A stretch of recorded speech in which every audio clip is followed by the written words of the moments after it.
दोस्तों नमस्कार। जितिया या ज्यूत पुत्रिका व्रत कथा सुनना बहुत ही फलदायी होता है, इसलिए मैं आज आप लोगों के लिए जितिया व्रत की 2 कथाएं लेकर आई हूँ। दोस्तों कथा को अंत तक जरूर सुने, जिससे आपको कथा का फल मिल सके। इस कथा को कभी भी बीच में नहीं छोड़नी चाहिए, इसलिए कथा पूरी जरूर सुने।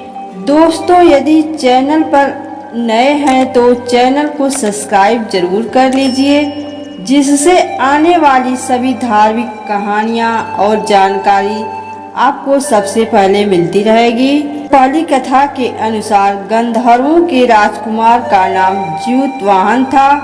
वे बड़े उदार और परोपकारी थे।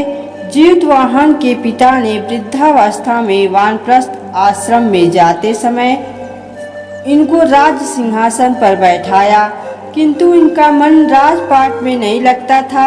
वह राज्य का भार अपने भाइयों पर छोड़कर स्वयं वन में पिता की सेवा करने चले गए।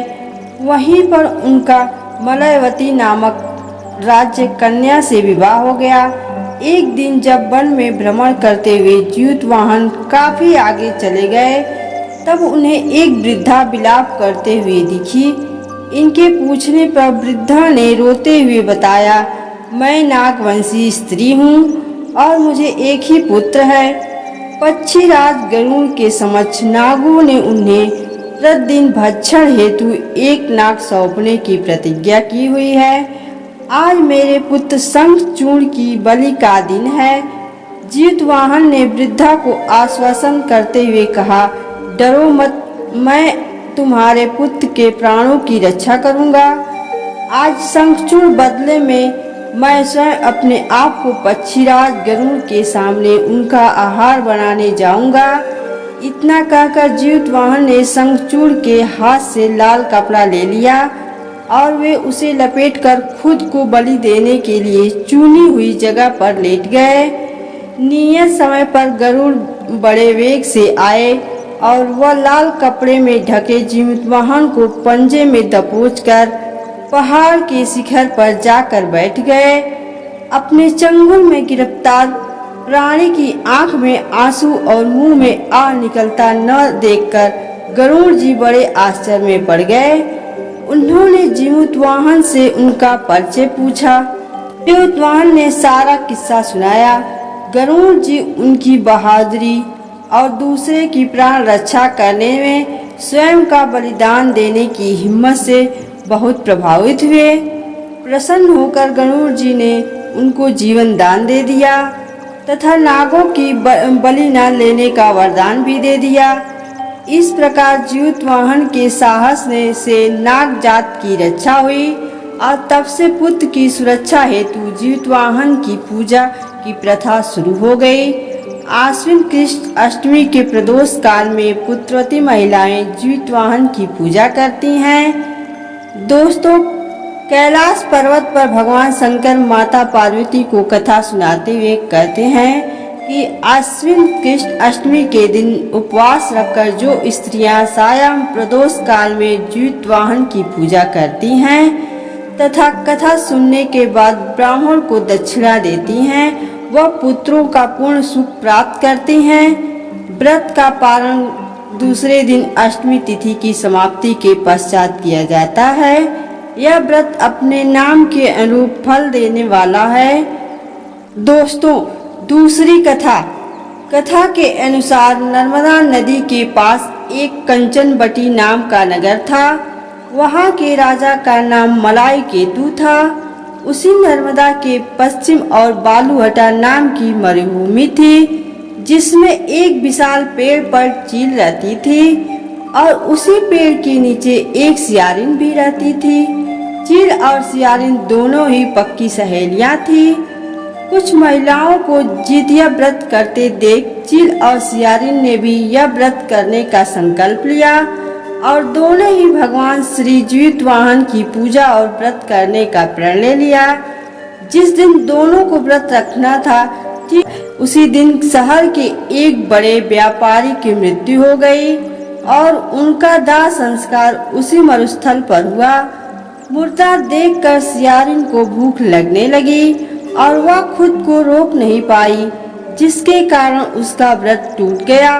परंतु चील ने खुद पर संयम रखा और पूरी श्रद्धा और नियम से अपना व्रत पूरा किया और अगले दिन व्रत का पारण भी किया।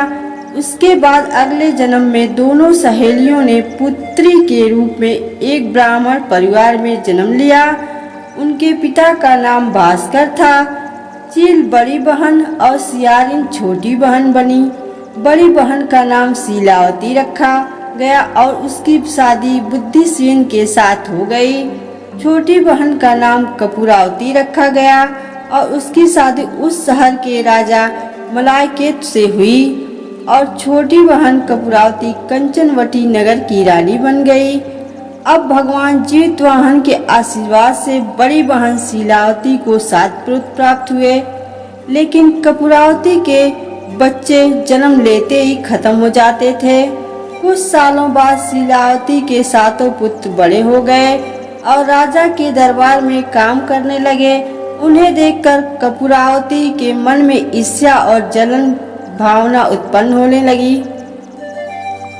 इस जलन की भावना में कपूरावती ने राजा से कहकर शीलावती के 7 बेटों के सर कटवा दिए। फिर उन 7 सिरों को साथ में बर्तन में डालकर ढक दिया गया और शीलावती के पास भिजवा दिया गया।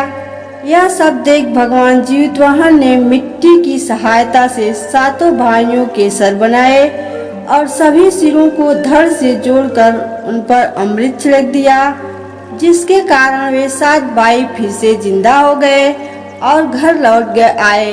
रानी ने जो कटे सिर भिजवाए थे वह सब फूल बन गए। कपूरावती समाचार पाने को बहुत व्याकुल थी, लेकिन जब उसे इस बात का पता चला तो वह अपने बड़ी बहन के घर गई। वहां सबको जिंदा देखकर आश्चर्य में पड़ गई और बेहोश हो गई। जब कपूरावती होश में आई तो उसने अपनी बड़ी बहन से यह सारी बात बताई और अपनी गलती का पछतावा किया। भगवान जीतवाहन पर की कृपा से बड़ी बहन को पूर्व जन्म की सारी बात याद आ गई। वह अपनी छोटी बहन को उसी पेड़ के नीचे लाकर पूर्व जन्म की सारी बातें सुनाई, जिसे सुनकर कपूरावती फिर बेहोश हो गई और मर गई। जब राजा तक इस बात की सूचना मिली तो उन्होंने उसी जगह पर पेड़ के नीचे कपूरावती का दाह संस्कार कर दिया और कपूरावती के सारे पाप धुल गए। जीतिया व्रत की और कथाएं आपको आने वाली अगले वीडियो में मिलेगी। दोस्तों, उम्मीद करती हूँ जीतिया व्रत कथा आप लोगों को बहुत पसंद आई होगी। अतः चैनल को सब्सक्राइब, लाइक और शेयर भी कर दीजिए। नमस्कार दोस्तों, सदैव आपके ऊपर भगवान जीतवाहन की कृपा बनी रहे।